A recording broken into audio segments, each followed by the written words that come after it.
Paano ba mag-cutting ng granite pagbutas mga idol para sa mga kitchen o kaya lavatory? Ito, markahan nyo muna mga idol. Ito yung sukat natin. Then gamitan natin na siya ng holster na tinatawag. Paliditres. Bali ganito siya mga idol. Yan. Ganito oh.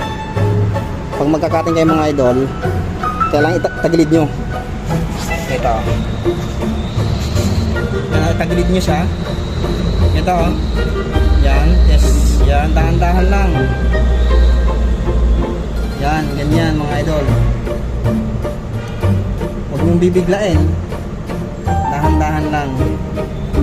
Pas nagkaroon na siya ng ano, guhit, pwede mo na siya idiretso. Ganito mga idol. Dahan-dahan lang.